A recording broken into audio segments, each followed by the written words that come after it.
Howdy, and welcome to the session. Today we're going to get down into the murky depths of PowerEdge BIOS settings and looking at BIOS settings for high value workloads. We're going to talk about BIOS options available to you, and by the end of the session you'll know how to configure, or hopefully you'll know how to configure the BIOS for your PowerEdge servers to an optimal setting. So first of all, what do we mean by high value workloads? So here are some just logos that represent typical high value workloads in businesses today. And for today's discussion, we're going to talk about BIOS for high value workloads on bare metal. That is, running the workload directly on the server, not virtualized on a hypervisor.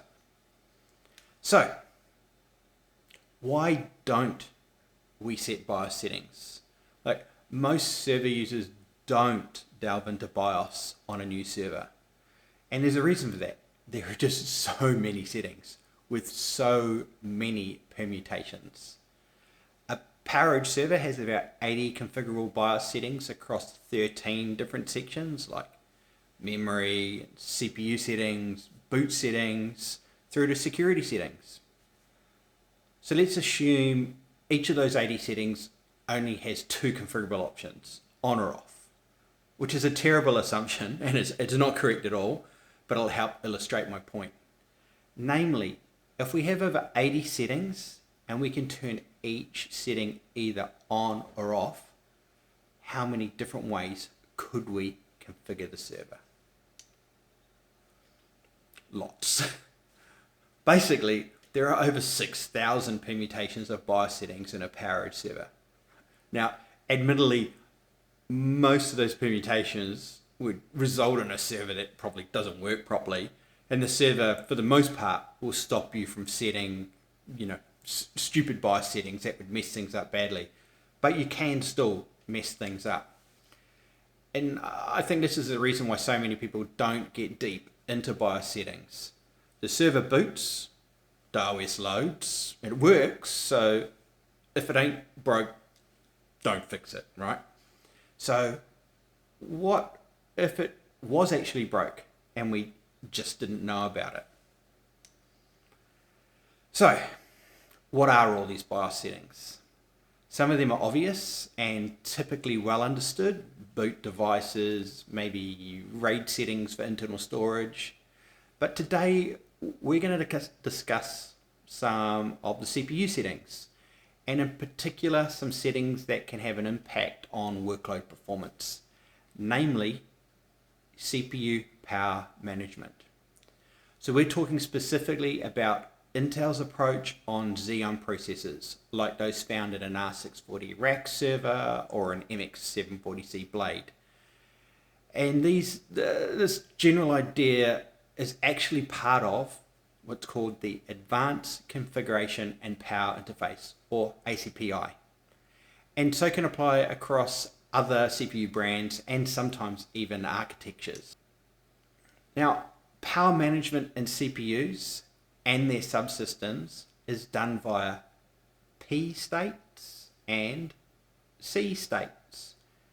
Now, P states involve voltage or frequency reductions, so the CPU and or the subsystem the P state is being applied to are still working, just at a lower speed.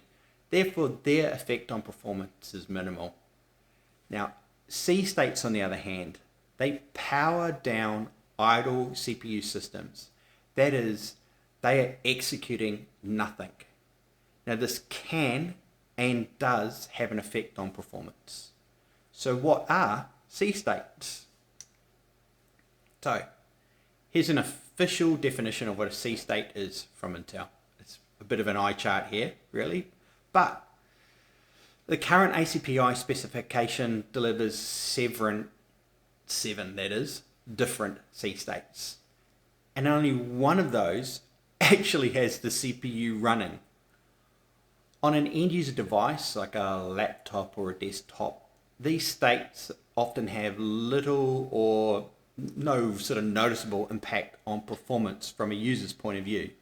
Instead, they just offer benefits like increased battery life on a laptop. In a data center for a server, life is very different. So, what we're looking at here is the outcome of a badly configured BIOS. This is actually from a blog, from Xavier's blog, and it relates to DRS in a VMware environment. Now, I know this isn't the high value workload we defined earlier, but it was still a good example to illustrate a BIOS config, and in particular power management, having an impact on the performance of the system. So the chart you can see at the moment, there's a lot of under delivery of CPU resources. This is shown in those bars labeled BIOS performance per watt as a lot of yellow and orange segments. The third bar, or the host represented by that third bar, is already in an optimal BIOS config, so there's lots of green. Now this chart shows 3 correctly configured servers. So they've had BIOS changes made to them.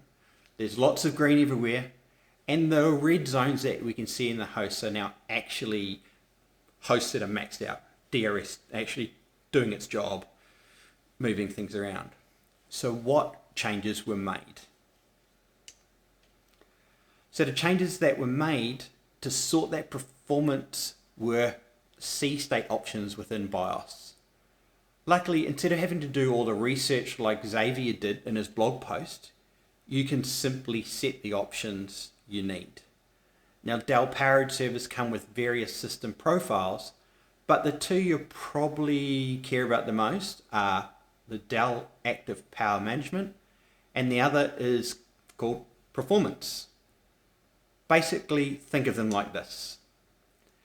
DAPM enables C states, and Performance disables C states. Because we have these profiles, setting BIOS to an optimal config is actually easy. Given we're talking about BIOS for high value workloads today, the setting you're probably after is Performance.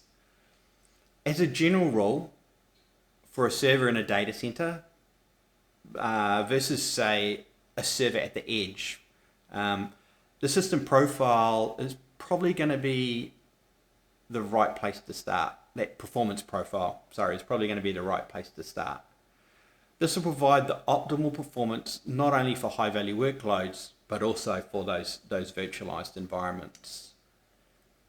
If you have a bare metal workload that doesn't require every last drop of performance from the server, then I guess I'm thinking like maybe an Active Directory server, an Active Directory controller running on bare metal, then DAPM could be a good place to start.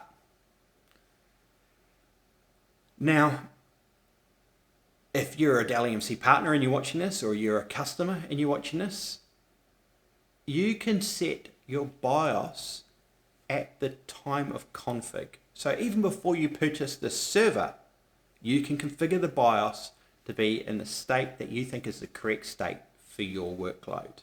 So as a partner, you can do that in OSC, or the Online Solutions Configurator. And if you're an end user, then you can tell the partner how you want the BIOS configured, or tell the Dell EMC employee you're working with, this is how I need the server configured. The other option is to use configuration profiles in OpenManage Enterprise. So, I wouldn't be doing my job if I wasn't talking about OpenManage Enterprise at some point. And with OME, you can ensure a consistent state across an entire fleet of PowerEdge servers. Now, I'll stick a link underneath this video to another video showing you how to set up configuration compliance within OME. It's simple to do. That video actually sets out how to set an NTP server, but the concept is exactly the same. So whilst we went into a bit of detail there, hopefully it was enough to make you aware of BIOS settings are and how important they are, and hopefully I've showed you a simple way to get them set up, either at the time of purchase or as part of using a deployment using OME. Now, one final thing I just want to put out there as well if you're doing some research into BIOS settings on Power servers. What I mentioned today was system profiles. There's also the concept of workload profiles on Power servers. Now, that's a completely different topic for another day. They are closely related, but just be aware they are indeed two different things. So, thanks for your time today. I hope you found it useful. Please hit subscribe, give me some comments, let me know what else you'd like to know about, and I'll see you around at the next one. Cheers.